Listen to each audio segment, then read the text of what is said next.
Julle moet dit weet, daar's 'n plekkie op die planeet vir elke liewe dier, van olifant tot oumeer.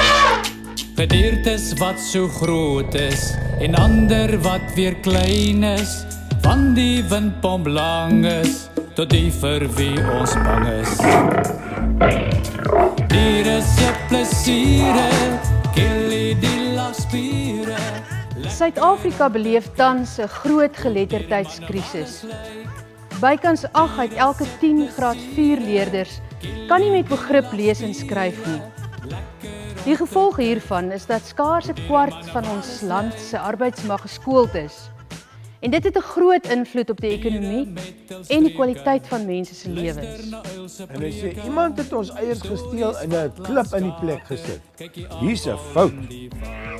En Elena kyk, sy sê, nee man, dis nie 'n klip nie, dis 'n eier. Dis 'n goue eier en hy's vol goud. En toe vat hulle al die eiers dorp toe. En toe gaan besoek hulle die goudsmid, die man wat werk met die goud. En die goudsmid sê, ek gee vir jou baie geld. Ek gaan vir jou baie geld gee as jy vir my daai. En nou het hulle alles verloor. Ons gemeente is op verskeie maniere betrokke by die ontwikkeling van jong kinders, maar ons leesgroepe is by verreweg die meeste pret. Om olifant, jou reuse dier. Die mense. Vir 'n plesier. Want waar het jy al ooit gehoor van 'n stertjie van agter en 'n stert van voor? Diere met hul streke, luister na uil se preke, stories wat laat skater, kyk die afval in die water. Wolf vuil na die maan, en die berg woon bobbejaan. Onder die klip is akkedis, en die see swem sommer baie vis.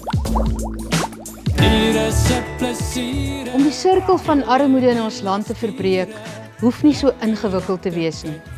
As elke gemeente die uitdaging aanvaar om ten minste 1 keer 'n week vir 'n groep voorskoolse kinders, wat andersins nie die geleentheid sou hê nie, te gaan lees, kan ons 'n verskil maak. Dit is so maklik. Diere se plesiere.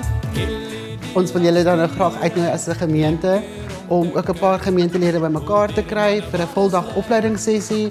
Ons aktiveer julle en dan kan julle met die kinders lees vir genot. Lekker om te kyk hoe diere manne waar is lyk.